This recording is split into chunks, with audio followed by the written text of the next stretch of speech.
Good day guys, Mark here again and welcome back to my channel. If you're new to my channel, you love cars, DIYs, and anything under the sun, please consider subscribing and check out my playlist. Good day mga paps. Ngayong araw is i-demo ko sa inyo yung Iridium spark plugs na available for our 4-stroke Chinaped.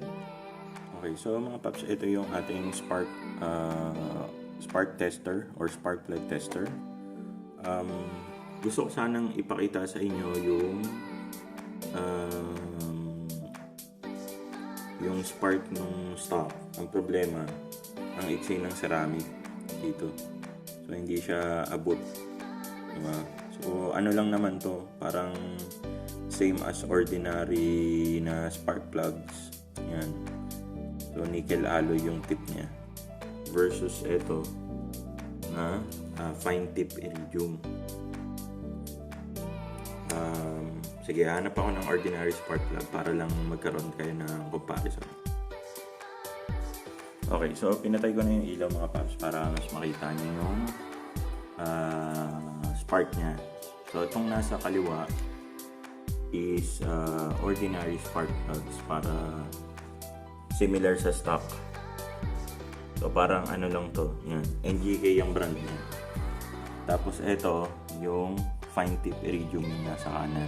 Yan yung gamit ko ngayon.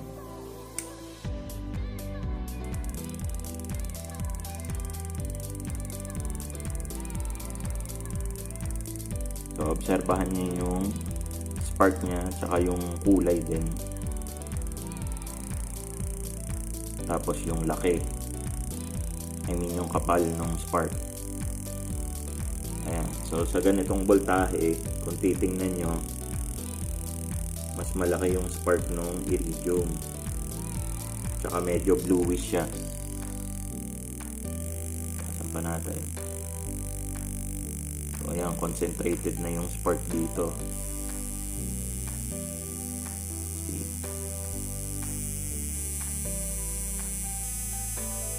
Ayan. Yung dito, medyo red. Ito, blue na blue sa iridium. O, tingnan nyo guys, oh. Solid yung spark. Nagre-reflect na dun sa kanyang ceramic. Dito is parang red. Grabe. Tingnan nyo yung iridium mga paps. Diba? Patayin natin. Okay. So, ano ba yung advantage niyan nung paggamit ng iridium? So, unang-una, mas matibay yan. Kumbaga, mas matagal kayong magpapalit ng spark plugs.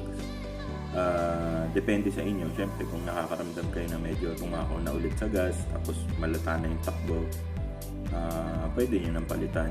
Magkano lang naman? 120 pesos. Tapos, yung yung sunog, less chances na magkaroon kayo ng carbon buildup or carbon deposit sa piston deck tsaka sa inyong valves dahil nasusunog lahat nung gasolina. So kung masunog lahat yun, magkakaroon kayo ng konting power gain sa inyong scooter versus the ordinary. Tapos mas madaling i-start, yun yung maganda dyan. Tapos medyo nabawasan yung vibration, mas naging parang pino yung andar nya. So yun lang mga paps, at least meron kayong idea. Inaantay ko pa yung multi-electrode na spark plug na nickel alloy. Titingnan natin, itetest din natin kumpara dun sa iridium. And that's it for me today guys. Hope you liked the video. If you did, please give this video a thumbs up. At kung hindi pa po kayo nakasubscribe, hit nyo na po yung subscribe button. Again, Mark nga pala ulit. And kung kailangan nyo po ng parts and accessories ng inyong sasakyan, link po sa description section below.